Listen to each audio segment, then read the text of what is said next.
Here, die groot op die spesiale Sondag, opstandingssondag, 'n Sondag wat kinders van die Here vier op 'n buitengewone manier. Is jy gelukkig? Is jy dankbaar? Ons het nou net gesing.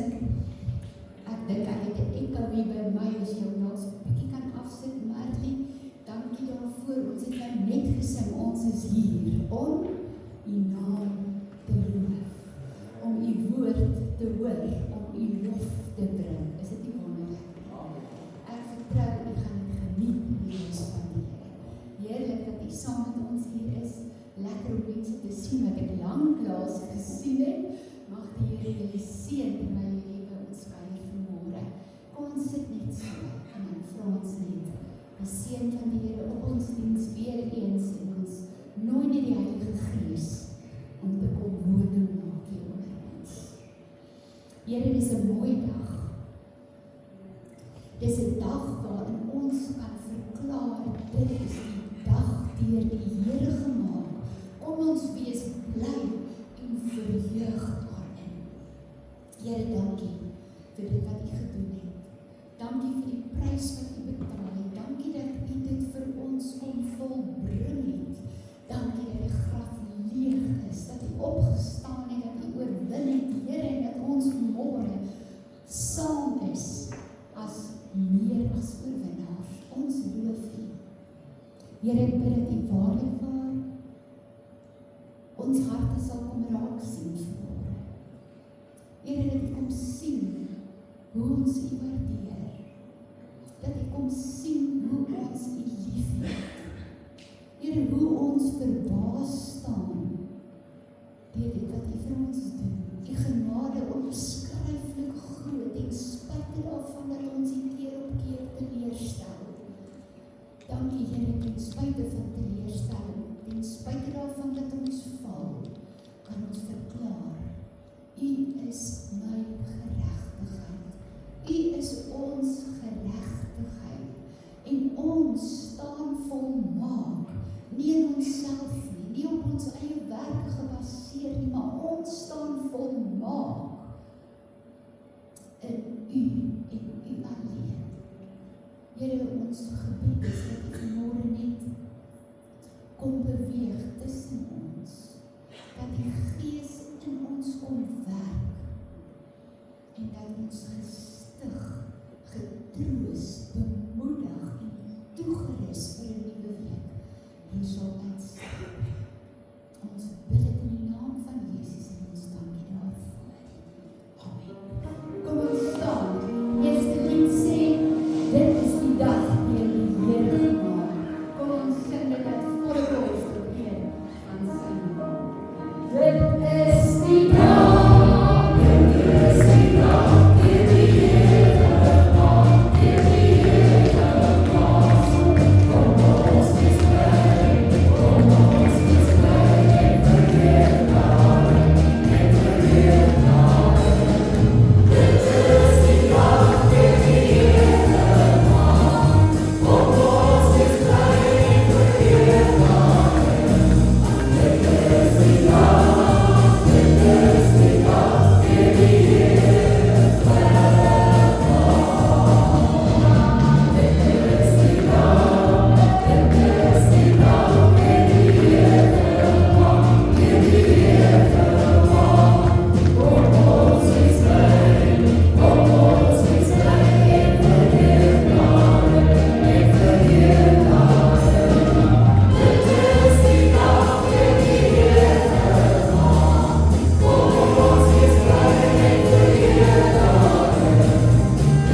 alles volbring. Het opgestaan en graf is meegeneem leef in my. Wat 'n voorreg, wat 'n voorreg. Dankie, Here. Halleluja. Dankie. Diep in die graf is hier.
Dankie vir u woord wat vas staan en u woord wat ons anker in hierdie lewe met die waarheid daarin. Ons wil u naam verheerlik, ons wil u naam groot maak. Ons wil hande ophef vanmôre op hierdie spesiale Sondag en ons wil net voor u kom in dankbaarheid. Ons wil kom sê dankie vir die lewe graf. Ons wil kom sê dankie dat u opgestaan het. Dankie dat u lewe en dat u in ons lewe en dat ons deur u lewe 'n ewige lewe het. Here, ons woorde raak op, ons dankbaarheid is groot en ons wil dit vanmôre net voor u bring in ons lofsang, in ons aanbidding, in die herdenking en die gedenk van u woord vanmôre. Kom staan ons op hierdie Sondag met 'n dankbare hart voor u en ons wil vir u dankie sê dat daar 'n dag is wat 'n opstandingsdag gaan word. En ons eer en ons loof u. Halleluja. Halleluja. Halleluja. Baie dankie ons musiekspan, die kennis en die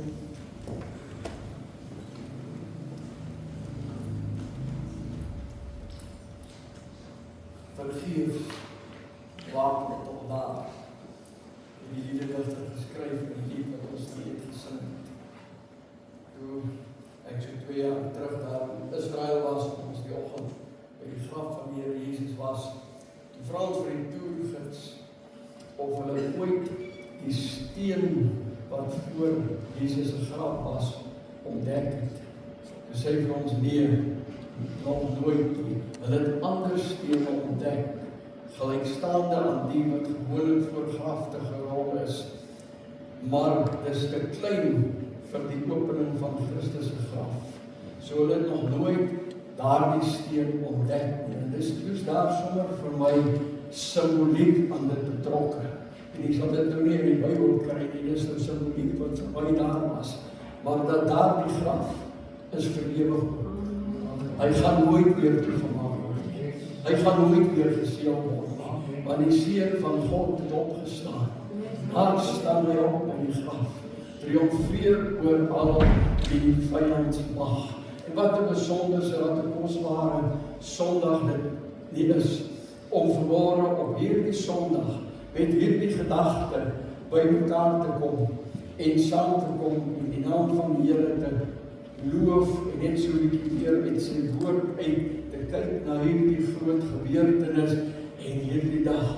Vrydag het ons 'n wonderlike tyd, 'n wonderlike diens gehad saam met die ander gemeentes en die kruisiging van Christus gedenk. Môre is ons hier.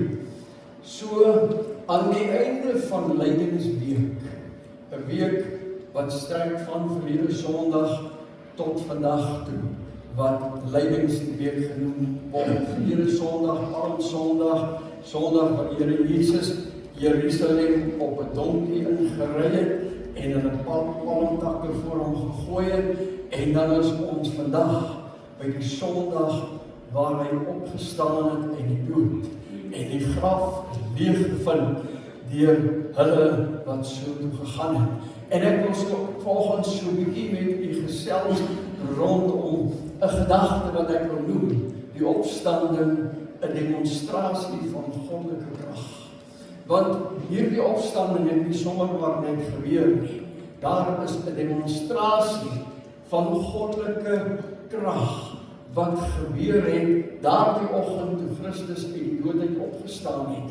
En dit het nog nooit gestop nie. Dit werk nog steeds in my en jou lewe as gelowiges vandag. En ek wil 'n gedeelte uit Efesiërs, die eerste hoofstuk gebruik, net so 'n paar verse vir u lees, en dan gaan ek net Filippense 3 vers 10 ook vir u aanhaal. Lees saam met my Efesiërs hoofstuk 1, vanaf vers 15, is die woorde van die apostel Paulus, en is eintlik 'n gebed wat hy begin bid vir die gemeente daar in Efese. Hy sê daarom, vandat ek gehoor het van die geloof in die Here Jesus wat onder julle is en die liefde tot al die heiliges, hou ek ook nie op om vir julle te dank as ek aan julle in my gebede dink nie, dat die God van ons Here Jesus Christus die Vader van die heerlikheid aan julle die gees van wysheid en openbaring in kennis van hom mag gee, verlig die oë van julle verstand, sodat julle kan weet wat die hoop van sy roeping en wat die rykdom van die heerlikheid van sy erfdeel onder die heiliges is, en wat die uitnemende grootheid van sy krag is vir ons wat glo, en die werking van die krag van sy sterkte, wat hy gewerk het in Christus, toe hy hom uit die dode opgewek het, en hom laat sit het aan sy regterhand in die hemele. Net tot sover. Paulus se gebed is hier, dat die gemeente, die gelowiges, die kinders van God, 'n kennis van God sal hê, dieper as net Bybelleeskennis, dieper as dit wat ons net in die kerk hoor, wat ons in Bybelklasse in die skool gehoor het, 'n ander tipe kennis, 'n kennis wat ons sal besef, dat daar was 'n groot krag aan werk, toe God sy seun uit die doodheid opgewek het en toe hy hom verhef het om aan die regterkant van sy troon te gaan sit. En dan gaan hy oor na Filippense toe, Filippense hoofstuk 3 vers 10. En daar wil hy eintlik kom sê dat hy het 'n begeerte, hy wat Paulus het 'n begeerte om in sy lewe hierdie krag wat God gewerk het toe hy Jesus uit die dode uit opgewek het, om daardie krag te ondervind in sy eie lewe. Hy sê daar, sodat ek hom kan ken, en die krag van sy opstanding, en die gemeenskap aan sy lyde, terwyl ek aan sy dood gelykvormig word. En dis Paulus se begeerte wat hy uitspreek in hierdie hoofstuk. En soos ons gesels het aan die begin oor die lydingsweek, alhoewel dit lydingsweek genoem word, alhoewel dit die week is waarin Jesus op 'n esel in alle nederigheid Jerusalem binne gery het, en waarin hy gemartel is en swaar gekry is en alles deurgegaan het, is dit ook die week van die grootste oorwinning wat daar ooit in hierdie wêreld behaal is. En is dit 'n week wat ons vat van Sondag tot Sondag deur die intog in Jerusalem. Alhoewel dit 'n nederigheid was dit 'n oomblik van triomf, toe Christus Jerusalem op 'n donkie ingery het en hulle uiteindelik 'n klomp palmtakke en klere en alles voor hom neergelê het. En tog was dit 'n oomblik van triomf. En dit vat ons deur daardie week wat alles gebeur het en waar ons vanmôre is, by die oomblik wat sy liggaam in die graf neergelê is, verniel, stukken geslaan en totaal verbrysel deur die effek van die kruisiging, leweloos agtergelaat deur Josef van Arimatea. En self dit bring ons by 'n oomblik van triomf op hierdie Sondag, my broer en suster, en ons kan sing, dit is daai, die graf is leeg, hy het opgestaan, en ons kan verklaar in ons dankbaarheid, daar staan hy op by die graf, oorwinnaar oor die vyand en sy mag. En dit bring ons vandag by hierdie oomblik, geliefdes, van 'n triomf waar ons besef dat daardie oomblik toe Christus uit die dood uit opstaan, is die absolute krag van God oor alles gedemonstreer.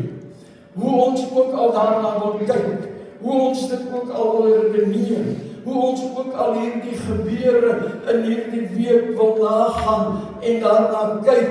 Ek wil vir u vanmôre sê, dit is verseker 'n week van oorwinning vir my en jou as kind van die Here, en 'n oomblik waarin ons werklik daardie oorwinning kan kom vier en ons dankbaarheid na die Here toe bring. Dis interessant dat die 4 evangelieskrywers nie baie te sê het oor die opstanding van Jesus nie. Hulle noem dit met min detail, Hulle maak baie duidelik die kruisiging en die proses van die kruisiging, alles wat dit vooraf gegaan het, en dan kom hulle by die dood, en hulle maak dit baie duidelik, dat Jesus wel uit die dood opgestaan het, maar hulle gee nie soveel inligting soos by die kruisiging nie.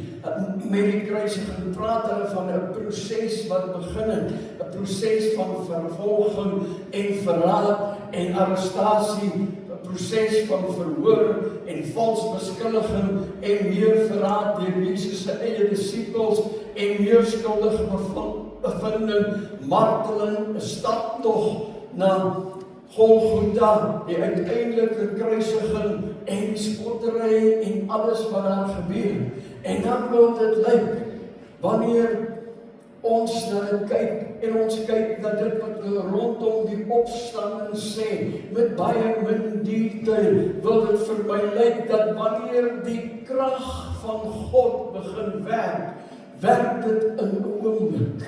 Dit het nie 'n proses nodig, om eers by 'n punt uit te kom, waar die krag van God gaan begin werk nie. Wanneer God wil werk, keer niks en niemand hom nie. Wanneer God wil werk, doen dit in 'n oomblikse tyd. En wanneer hy vir my en jou iets in ons lewens wil doen, my broer en suster, dan gebeur dit in 'n oomblikse tyd, want niks kan die krag van God keer nie, en niks kan teen die krag van God weerstand bied nie. Daardie Sondagmôre, toe die vroue uitgaan na die graf toe, sonder dat daar 'n groot skare teenwoordig was. Inteendeel, net die wagte was teenwoordig. Daardie môre, in 'n oomblikse tyd, rol die steen weg. En Jesus stap triomfantlik as 'n oorwinnaar uit die graf uit, en hy net so triomfantlik soos wat hy Jerusalem ingery het, en daar is geen verdere detail oor dit gegee nie, daar word nie veel meer oor dit gesê nie, daar is nie skares wat dit beleef het nie, hy het net opgestaan omdat God se goddelike krag in werking gekom het, en hom opgewek het uit die dood, en die steen is weggeneem, en hy kon uitstap in triomf uit die graf, en ek en u sit vanmôre hier, en ons beleef daardie triomf, ons beleef daardie oorwinning. Ons is soos Paulus in sy begeerte in Filippense 3 vers 10, om 'n ondervinding te hê van die kragwerking van God in ons eie lewens. Amen. Paulus en ander skrywers daarna het nogal baie meer te sê van hierdie oomblik, waar eintlik niemand teenwoordig was en 'n ooggetuie van was nie. Hulle het meer te sê oor die krag wat gewerk het in daardie oomblik, en dit word genoem opstandingskrag. En dit wil by ons 'n boodskap tuisbring vandag, dat daardie selfde krag werk in mense, in gelowiges, in my en jou. En Paulus se begeerte is dat ek en u ook daardie krag sal ondervind, dat ons nie net daarvan sal weet nie, dat ons nie net 'n kennis daarvan sal hê nie, maar dat ons sal leef in die ondervinding van goddelike kragwerking in ons lewens elke dag. En daarom kom bid hy dit in Efesiërs 1 op die gelowiges af, en dan in Filippense 3 kom maak hy dit in soveel mate vir ons bekend. In Efesiërs 1 vers 19 gebruik Paulus 3 woorde wat hierdie krag van God beskryf. Hy verwys 3 keer na die krag. Hy sê wat die uitnemende grootheid van sy krag is vir ons wat glo, na die werking van die krag van sy sterkte. Die eerste woord wat hy gebruik is 'n krag wat uit die Grieks uit vertaal word, en ek hoop ek spreek dit reg uit, energia. En van daar af word ons woord, ons Afrikaanse woord, energie afgelei. En dit word vertaal met kragtige werking, en gaan gepaard met bo-natuurlike krag. Dan gebruik hy 'n tweede woord, kratos. Die woord kratos kom 12 keer in die Nuwe Testament voor en dit verwys altyd na 'n krag wat net aan God behoort. Niemand anders, niks anders besit dit nie. Dan gebruik hy, dis ook 'n demonstratiewe krag. Met ander woorde, 'n krag wat in aksie gesien kan word. En dan gebruik hy 'n derde woord, iskus. En dit is die innerlike vermoë om vol te hou, weerstand te bied en sterk te wees in hierdie lewe. En is dan of Paulus in hierdie een vers dit alles wil saamvat in een gedagte en sê maar daardie oomblik toe Jesus uit die dood uit opgestaan het al drie hierdie kragte saamgewerk.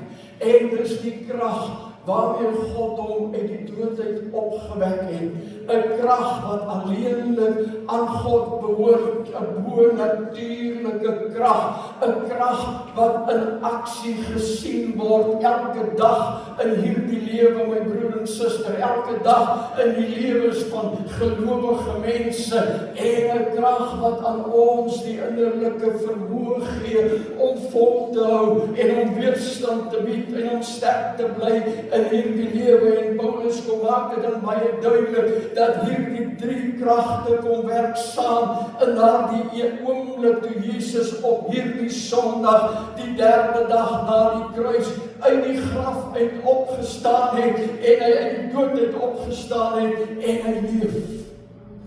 En ons kan daardeur vanmôre vir mekaar sê dat die opstanding van Christus kom bewys die volle waarheid van die evangelie aan hierdie wêreld en ook die volgehoue werking van daardie krag in die gelowige. En dis die groot bewys dat die Here vandag steeds kragtig in ons lewens werk. Sy goddelike krag is die krag wat 'n verandering bring. Daardie krag in aksie is die krag wat enige mens se lewe in 'n oomblikse tyd kan verander. Maak nie saak hoe harde sondaar hy was. Maak nie saak waar 'n mens verval het nie. Maak nie saak hoe diep jy in die modder weggesak het nie. Goddelike krag kan in 'n oomblikse tyd 'n mens se lewe kom verander en dit jou oplig. Maak nie saak waar jy jou bevind nie of wat jou nood is nie. Petrus maak in sy tweede brief, hoofstuk 1, 'n baie besondere stelling van hierdie goddelike krag wat verandering in 'n mens se lewe bring. En wat ek en u vanmôre moet besef is wanneer daardie verandering kom, dan is dit 'n blywende verandering. Goddelike krag kom doen nie 'n halwe werk nie. Goddelike krag val nie terug op dit wat voorheen in jou lewe gebeur het nie. Goddelike krag kom wis dit uit en hy bring 'n volmaakte werk. En Petrus kom en hy sê vir ons immers, sy goddelike krag het aan ons alles geskenk wat tot die lewe en die godsvrug dien. Ons het alles as 'n geskenk ontvang om Jesus te kan dien en om te volg deur hierdie lewe, hoe swaar dit ook al met ons mag gaan in hierdie lewe. En as ons daardie vers verder lees, dan kom ons agter dat God se krag in ons gee aan ons alles wat ons nodig het om naby aan hom te lewe. Hy het ons geroep om aan die ontvangkant van sy genade te wees. Halleluja. Halleluja. Ek weet jy geroep om aan die ontvangkant van God se genade te wees. Ons verdien dit nie. Ons was aanvanklik nie daar nie.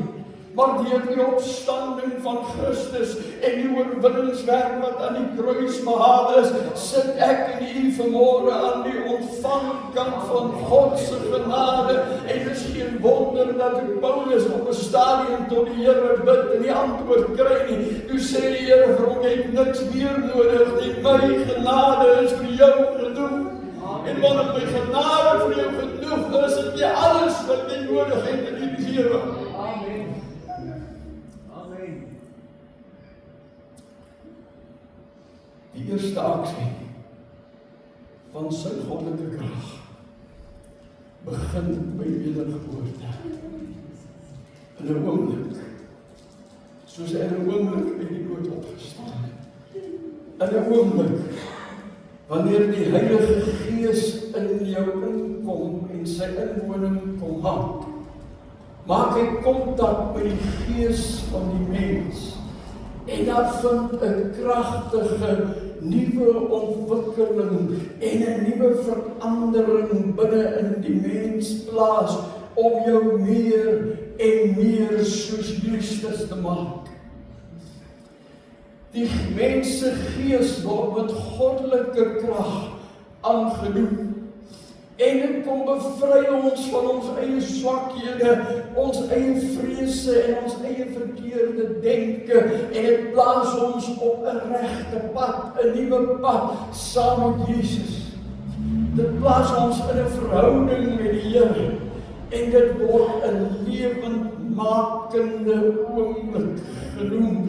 Paulus noem dit in Efesiërs 2 vers 1. Hy sê, julle het hy lewend gemaak, wat dood was deur die misdade en die sonde. Daardie oomblik wat ek en jy ons oopstel vir die Heilige Gees om in te kom en sy inwoning te kom maak, en sê maar ons aanvaar alles wat aan die kruis gebeur het, dat dit terwille van ons was, en ons aanvaar die triomf daarvan en ons stel ons oop in daardie oomblik wat die Heilige Gees inkom en in ons kom woon, bring hy daardie veranderende krag in ons lewens in, en ek kan nie myself indink hoe om dit beskryf, dat ek in die een oomblik nog dood was in misdade en sonde, en 'n minuut of wat verder is ek lewend gemaak in Christus, en ek 'n nuwe lewe vandag, my broer en suster, lewe saam met hom, 'n lewe wat gebind is en vasgemaak aan sy opstanding en die krag van daardie opstanding, en leef ek in daardie oorwinning. Die triomf van die mens. En die slim mense sê, triomf is die toppunt van oorwinning.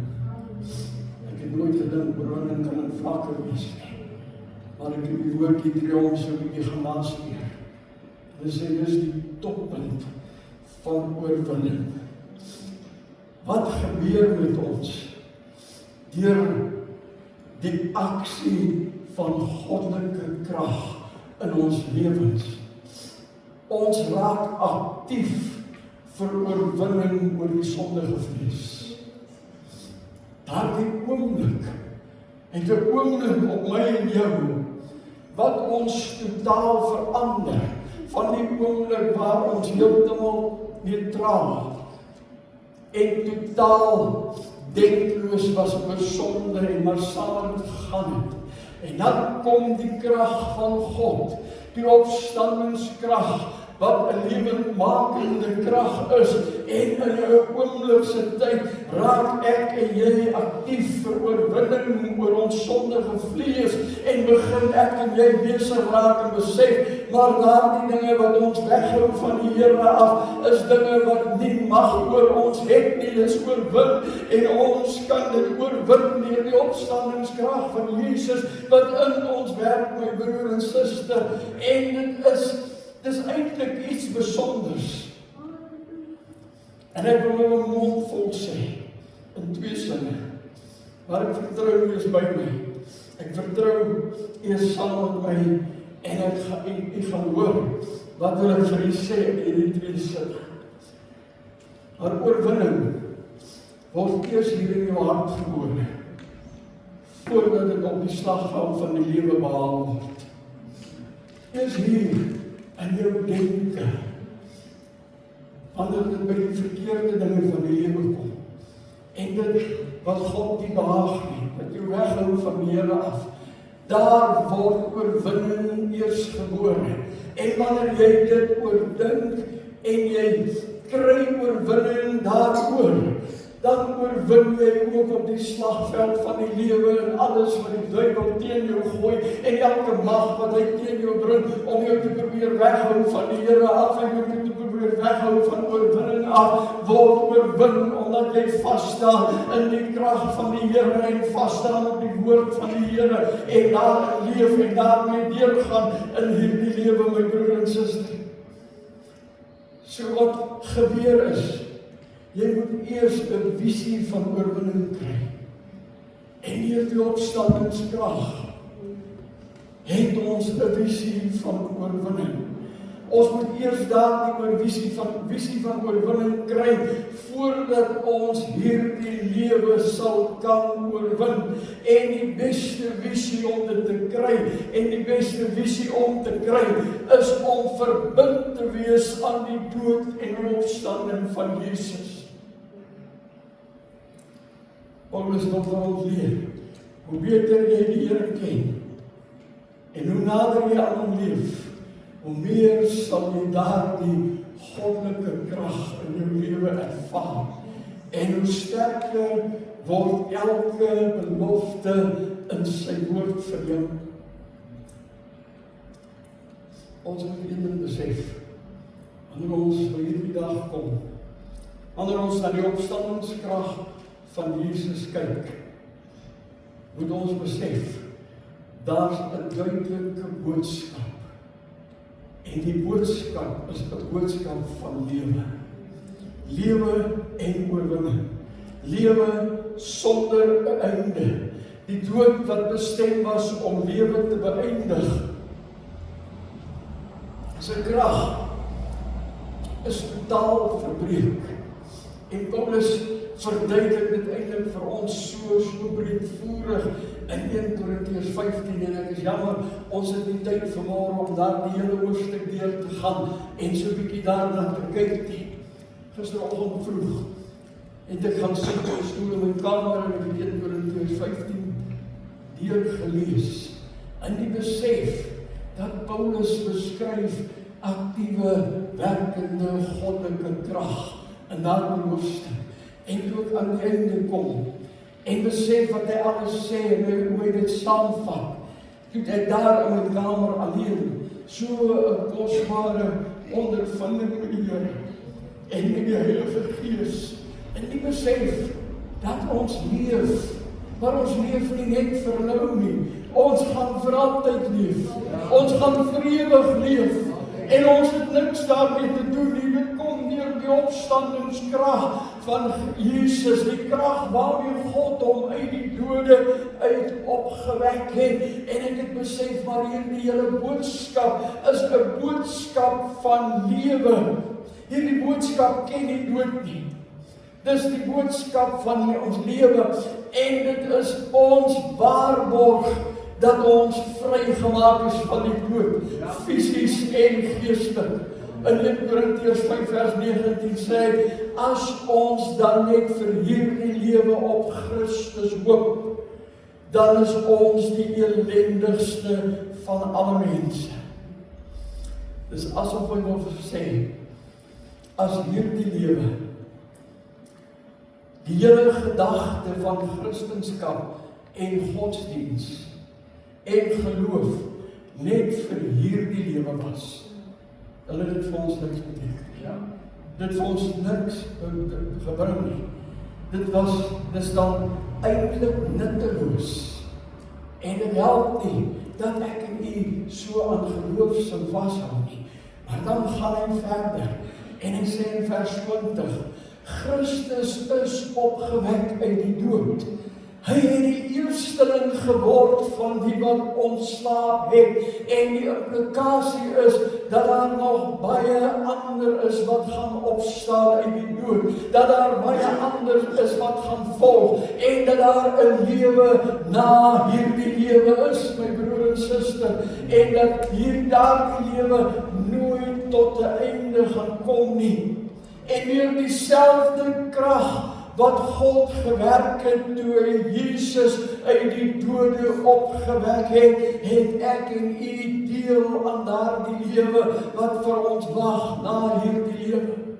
Hy maak dit so duidelik oor die opstanding van die liggaam, en ons het nie vanmôre die tyd om daaroor te gesels nie, maar hy maak dit baie duidelik dat hierdie liggaam gaan uiteindelik opstaan, en hierdie liggaam gaan Jesus tegemoet gaan, en ons gaan saam met hom vir ewig in hemelse heerlikheid wees.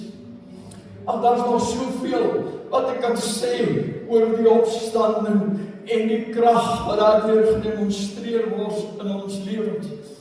Maar aan die einde van 1 Korintiërs 15 kom Paulus, wanneer hy al hierdie dinge oor die opstanding van Christus beskryf, en hy dit baie duidelik maak, en hy kom sê, hy wil 'n geheim met ons deel. So iets wat ek en jy nie weet nie, en ek is so dankbaar, hy het hierdie geheim met ons kom deel. Hy sê in vers 51, kyk, ek deel 'n verborgenheid mee. Ons sal wel nie almal ontslaap nie. Ons sal nie almal doodgaan nie. Want dit kan môre gebeur. Die oomblik kan vandag nog wees. In 'n oomblik se tyd. Maar ons sal almal verander word deur die goddelike krag waarmee Jesus uit die dood uit opgewek is, sal ons in 'n oomblik se tyd verander word. In 'n oogwink. Goddelike krag werk vinnig, my broer en suster. Wanneer dit kom, dan word dit uitgestort in sy volle heerlikheid, en dit begin werk in ons lewens. En wanneer ek en jy na die swaar kry en die probleme van hierdie lewe kyk, kan ons maar uit 'n oorwinnende oogbenaar kyk en sê, maar ek triomfeer deur Christus oor hierdie dinge, en in 'n oomblik se tyd oorwin ons die bose, en oorwin ons die krag en die mag van die bose, en Jakobus sê ons moet hom net weer staan, en hy sal van ons af wegvlug, want in 'n oomblik, by die laaste woestyn, want die dode sal onverganklik opgewek word, en ons sal verander word, en ons gaan vir ewig saam met hom wees. Moenie wag vir goddelike krag om te begin werk nie. Moenie uitstel en sê, miskien môre, miskien volgende week, is dit my beurt nie. Ek wil vanmôre vir u sê, goddelike krag werk in 'n oomblik se tyd. Dis nou jou oomblik, nou jou tyd, nou jou beurt. Goddelike krag is hier, en dit werk in 'n oomblik se tyd. Jou hele oorwinning, jou uitkoms, jou hele hoop, jou alles is in 'n oomblik vasgevat, wanneer daar die krag begin werk. En dan sê vir my of Paulus, nadat hy dit alles opgesom en mooi beskryf het in 1 Korintiërs 15, 'n kreet neerpen oor die opstandingskrag van Jesus. U weet mos wat is 'n kreet? Dis so uitroep. Die slim mense sê dis 'n kragtige uitroep of 'n lese wat gebruik word om emosie, steun of samehorigheid uit te druk.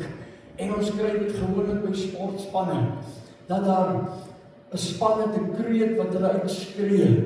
Ek sien altyd daar by hulle is 'n skool wanneer hulle kaskardag het, voor alles begin, dan word die spanne een uitgeroep in 'n groep, en dan skree hulle kreet uit, want dit bind hulle saam, dit bring 'n samehorigheid, en dis op Paulus so 'n kreet hier in vers 55, en vers 57 van 1 Korintiërs 15 kom weer skryf en wil uitroep, en ek sien hom daar staan, terwyl hy hierdie openbaring gehad het en dit neergepen het, en hy besef maar die dood is oorwin deur die opstandingskrag van God. Die dood het nie meer 'n effek op die mens nie, en die gevolg van die dood is totaal uitgewis, en hy skree en hy roep uit, dood, waar is jou angel? Doderyk, waar is jou oorwinning? En dan gaan hy aan en hy sê, aan God al die dank wat ons die oorwinning gegee het in Christus Jesus. En as ek na die opstandingskrag van God kyk vanmôre, my broer en susters, die krag waarmee God Jesus uit die dood uit opgewek het, en ek besef wat hierdie dag vir ons beteken, en die volle waarheid van die evangelie, dan kan ek nie anders as om saam met Paulus te kom staan, en hy met my hande op te hef en te sê, maar aan U al die dank en die eer en die lof en die hulde, wat ons die krag geskenk het in Christus Jesus. En terwyl ons musiekspan gereed maak om na vorentoe te kom, wil ek U nooi en vra of daar iemand is wat voel om saam met my te staan in dankbaarheid en 'n kreet uit te roep, jy kreet teenoor die Here vanmôre, en jy sê dankie Here, aan U al die lof en al die dank, want U het aan ons die goddelike krag geskenk, wat in 'n oomlikse tydperk en daar die oomblik wat ons dit nodig het. Ja, halleluja, as almal van die is wat hier na vorentoe kom, gerus as jy vir die Here kom dankie sê, Here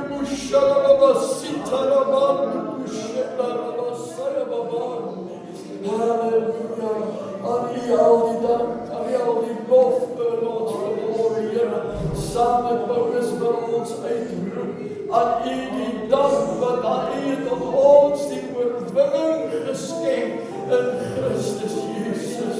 Halleluja, halleluja, halleluja,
soos dat hy gekom het na die huis van die Here, dat hy kon deel in dit wat die Gees vir die gemeente voorbereid.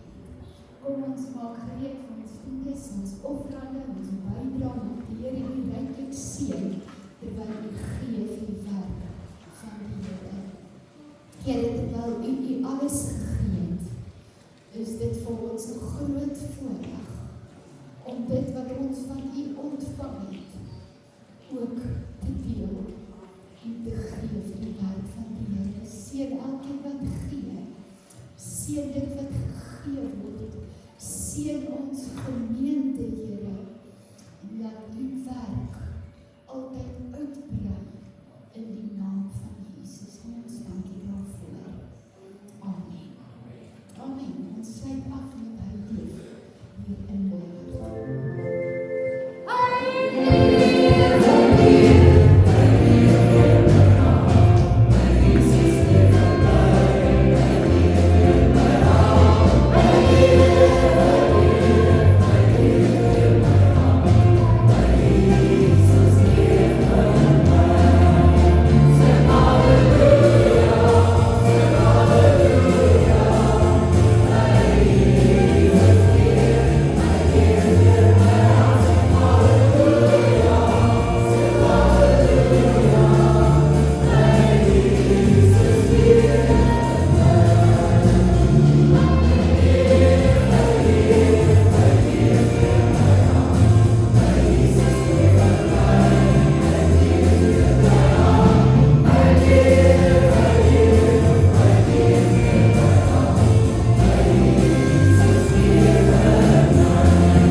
Familie en oorwinning, want hy leef in ons harte.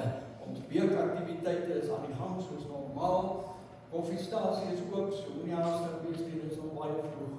Gaan drink 'n lekker koppie koffie en kuier bietjie saam met iemand daar. Die Here seën vir u. Amen. Hemel Vader, vanmôre baie dankie sê vir hierdie geleentheid, Here, wat ons gehad het om die opstanding te kon herdenk, Here, dat ons weet ons Jesus leef in ons harte en hy leef in ons lewens, Here. Baie dankie vir iedere persoon wat hier teenwoordig is vanmôre, Here, dat niemand hier dieselfde sal uitgaan as wat hy gaan kom met die baie dankie, Here, vir die woord in ons midde, dankie vir die prediker, dankie vir die boodskap wat gebring is. Ons vra my, Here, dat hy ons sal verdraag in die liefde, Here, en so ons weer sal weer die sal bring op die bestemde tyd. Sê vir die baie dankie in Jesus naam. Amen. Amen.